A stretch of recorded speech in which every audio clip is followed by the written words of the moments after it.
Good morning, good morning. We're in a great month. We're in the month of a world that works for everyone. I like that. I think that's a great theme. I think we should live by it. A world that works for everyone. So we started with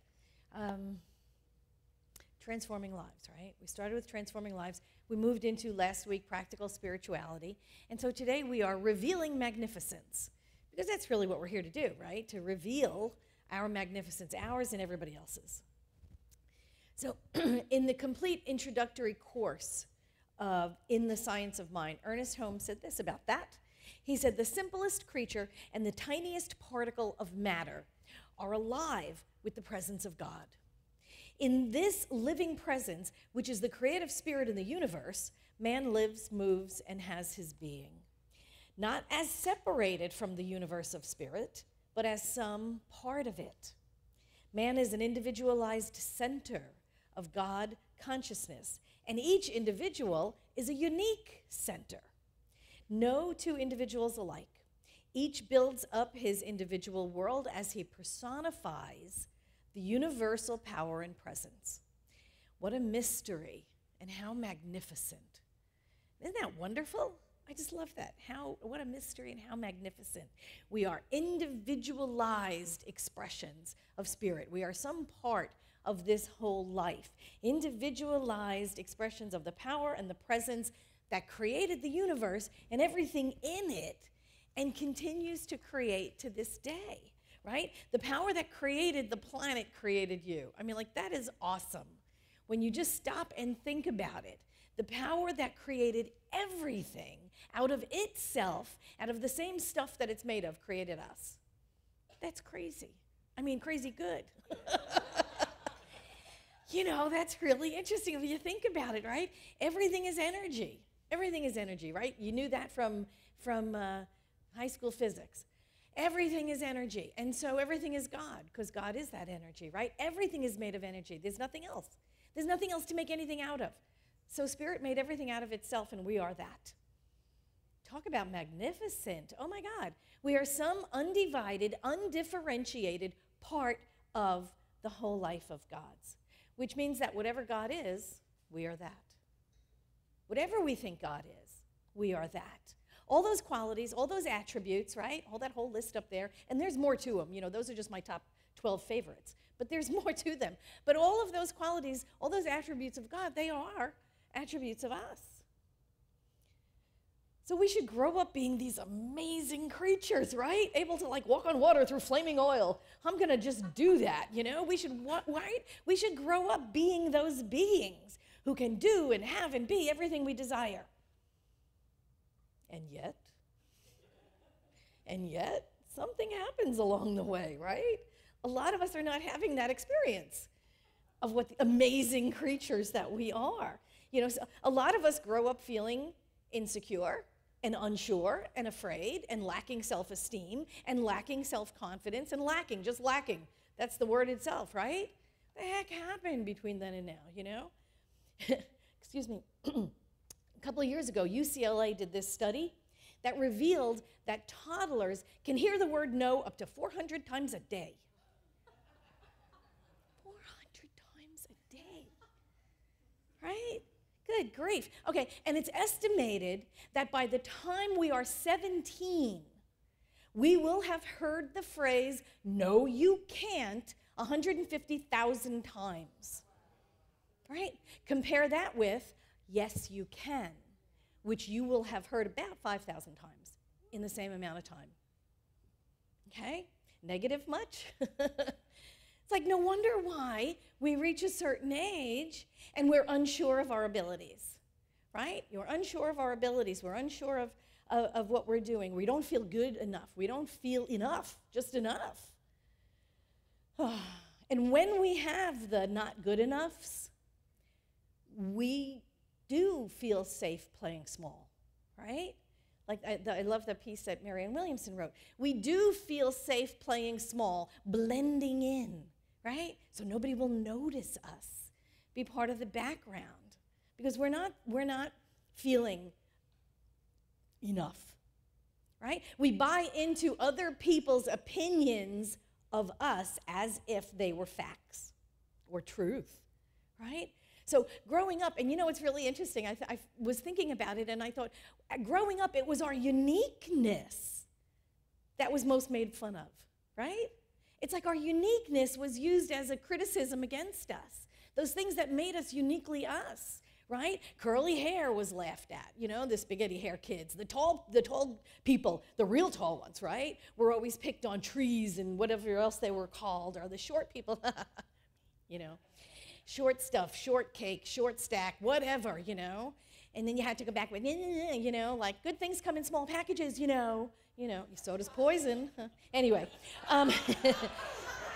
there was another comeback. Okay, but, you know, what about Four Eyes, right? The little kids that wearing glasses, Four Eyes, you know. And so those things that made us uniquely us, those individualizations that we should have been like, this is me, those were the things that were pointed out and picked on and used as criticisms against us. And so that's when we went to our parents, right, and begged for hair straightener or contact lenses, or the tall people that wound up slouching down so that they wouldn't be noticed. You know, we tried to fit in, right, because we were picked on for our individualities, those things that made us individualized expressions of God. Those things that made us that, we tried to hide, we tried to fit in.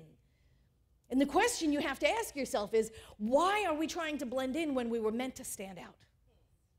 We were born to stand out. So why do we do that, right? John Shedd, I love this quote, he said, "A ship in the harbor is safe, but that is not what ships are built for." Right? And that's the way it is with us. We are built to stand out. We are built to shine. We are built to show off our magnificence and our uniqueness, those individualized things. That is part of the uniqueness of being us. That's what makes you, you. You know, 7.5 billion people on the earth. If God didn't have use for each and every one of them, we wouldn't be here.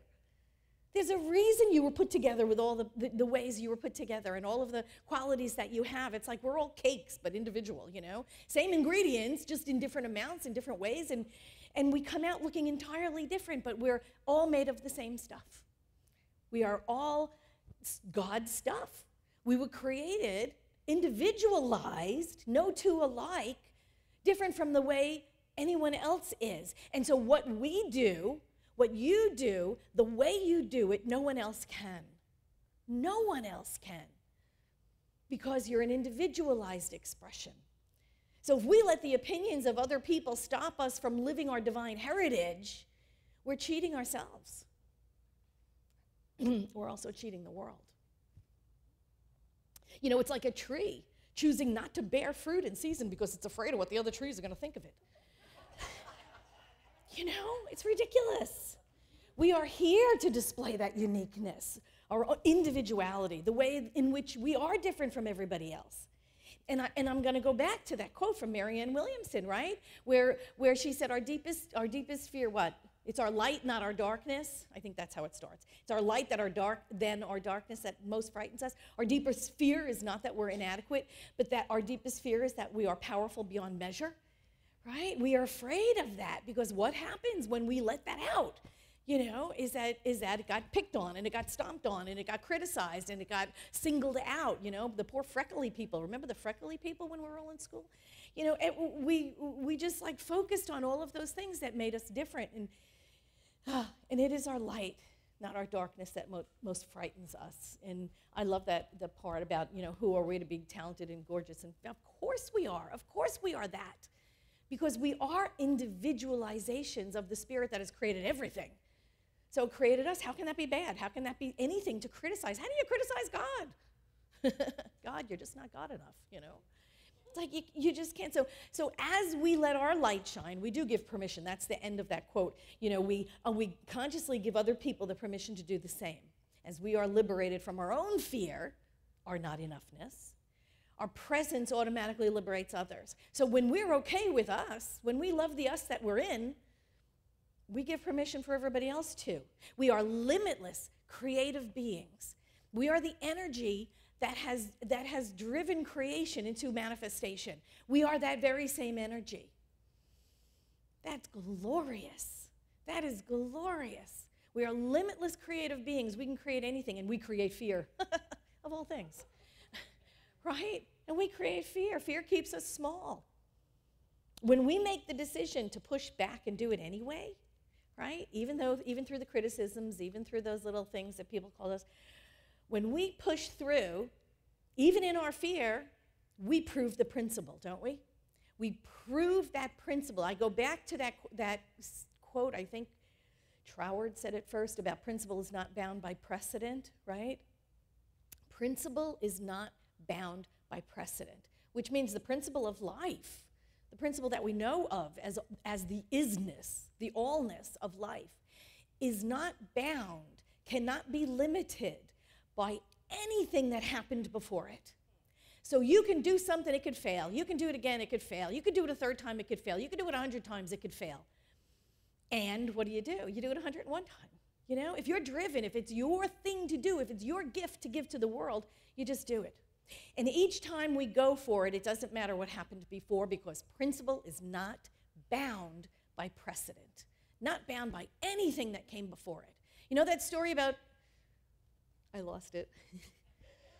The story about Thomas Edison. You've read the story about Thomas Edison, right? The light bulb dude. Okay, and so there's all kinds of numbers of times he experimented on that. He was trying light technology, you know, the incandescent bulb guy. And there's all kinds of stories. If you go on the internet, you can find, you know, he 10,000 ways he tried and it failed, or 5,000. I mean, there's all kinds of numbers. The actual interview that someone did with him back in the day, he said he tested the incandescence of different filaments in the bulb, 2,774 experiments in light bulb technology before he was successful in the carbonized bamboo filament that he used, that actually was the one that worked. 2,774. So, you know, the urban myth, whatever, 5,000, 10,000, 2,000, whatever it is. But that was his number.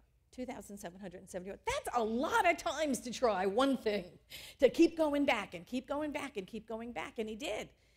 You know, that's the truth of us, is that we cannot be defined by our limitations.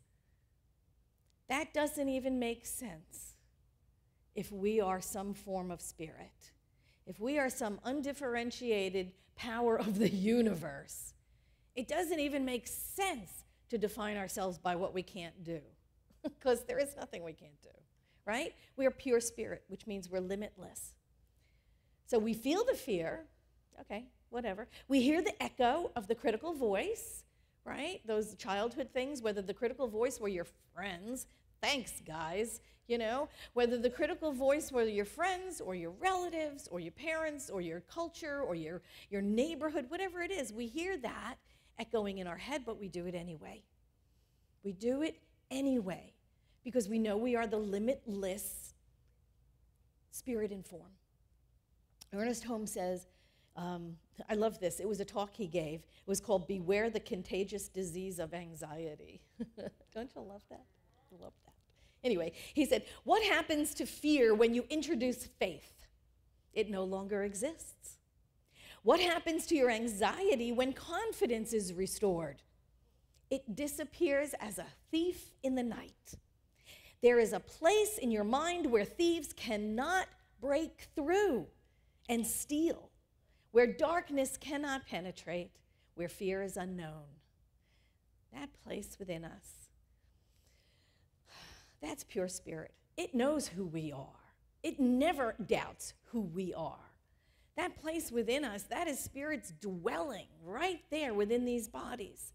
That is our true essence. That's our magnificence. And when we lead from there, we're living our authentic life. When we lead from that place, we are living the authentic life of spirit in form. We are that.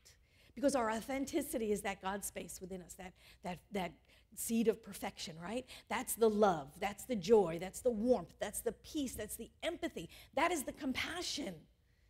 And when we lead with that, we are leading with our authentic self. And that's what we are for each other, isn't it? When we sit open-hearted and open-handed, without judgment, right? Knowing the highest truth for each other, we're revealing our magnificence. We're revealing our magnificence, and we're being a light that's shining for the person we're sitting with to reveal theirs. It's the invitation. You know, that's why communities like this one are so important.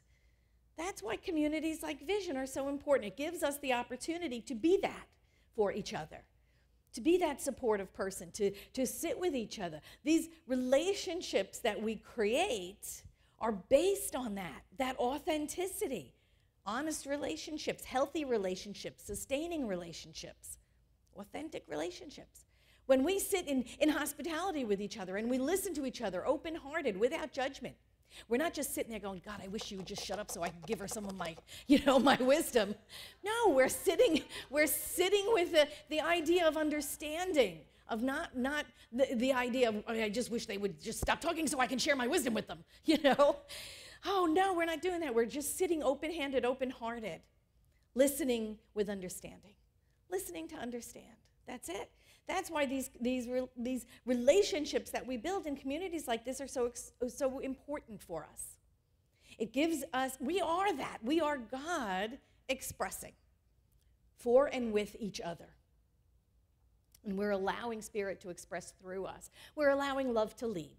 We just allow love to lead. There's nothing else happening here but love. That's it. We're not led by ego. We're not led by our fear. We're not led by our neediness. We're not led by, the need to manipulate. We just are led by our authenticity. We show up just as God made us, whole, perfect, and complete, and we feel safe enough in communities like this to reveal our magnificence. We should all have capes. Let's get capes. I think capes would be a good idea. To reveal our magnificence for each other. That's what we do. We leave this space. Ernest Holmes said everyone's a practitioner, only some people get licensed in it. But he said everyone's a practitioner. And isn't that what we do for each other? That is what we do in spiritual community. We stand there and we are these open vessels, these clear and open vessels, and we just sit there and we're just love. And we listen in love. We let love lead. And we become the healing agent for the group or for the person who's talking or for whoever is sitting at your table. We show up in all of our wholeness and all of our completeness and all of our love, and we just let love lead the way, And we built this, if you remember. It's going to be 12 years in February. We built this. This did not happen overnight, right? You come in here, and you don't know what's going on, and you don't know who's who or what's what, right? But you feel safe, and you feel loved, and you're supported. We say it every morning, every Sunday morning, right? You're here, you're safe, you're loved. This is a safe space. And it is because we built it that way.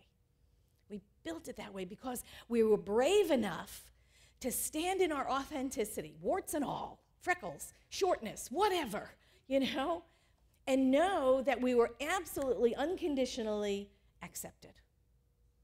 Safe. Unconditionally accepted. It takes awakening to the magnificence that we are to do what we're doing. It takes awakening, recognizing the truth of us without ego, without false bravado, without the need to be right. We gave that up a long time ago. Or without the need to dispense unasked for advice. We just show up, just being for each other. That's it. Ernest Holmes said this in Help for Today.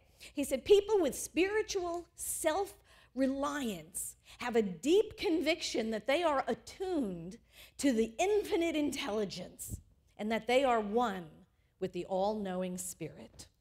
A knowledge of this truth is necessary if we desire to develop an understanding that will cause us to be positive without aggressiveness, that will make us sure of ourselves without egotism, that will make us strong in action without becoming intolerant. He could have just said, i.e., see vision. That's what we are becoming. That is what we're becoming, that group. And that's why we're so supportive. This is a practice, and this is what we've been practicing all along. We didn't maybe not have a name for it. We didn't call it revealing our magnificence. We called it growing vision. But it's the same thing. It's a practice. And then we fall into the illusion of separation. It happens.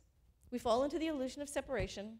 We become frightened by conditions around us. Things happen. We limit ourselves by those false beliefs that creep in when we start to feel the not enoughs again, you know? Something happens, or you get a phone call, or you didn't get enough sleep, or whatever.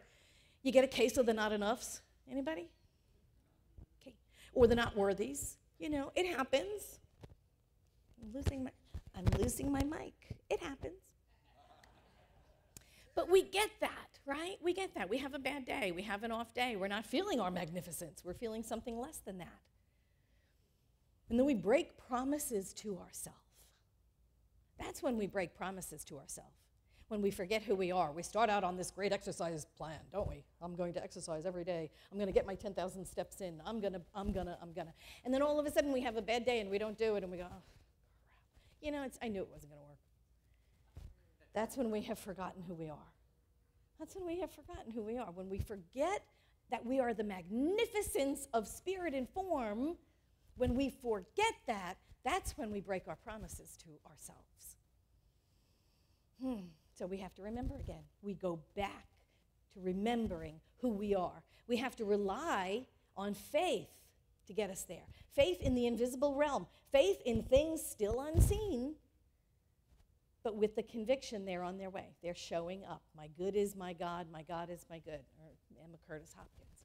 We have to know it's truth, even if we can't see it, even if it hasn't been there yet, even if I haven't lost that 20 pounds, whatever. To know that it's already there. Ernest Holmes said this in How to Change Your Life. He said, the first step for you to take involves becoming aware that you already have the God qualities you wish to cultivate and experience in your everyday life. This truth is so important and astonishing, you may not fully grasp its significance at first. You already have what you want. As a child of God, you automatically partake in its characteristics. You are part of that which created you. It is your heritage. The qualities of the nature of God constitute perfection, and you are born with them. You are created in the image and the likeness of the Creator. It may take a good deal of thinking to get this settled in your mind. But when it is, you will find that a big problem in your upward climb is overcome. It's a marvelous revelation to be able to grasp the significance of this magnificent truth, that you already possess the God qualities because they are your inheritance. You are what God is. God is what you are. So my invitation to you this week is to go out there and to reveal your magnificence. Thank you so much.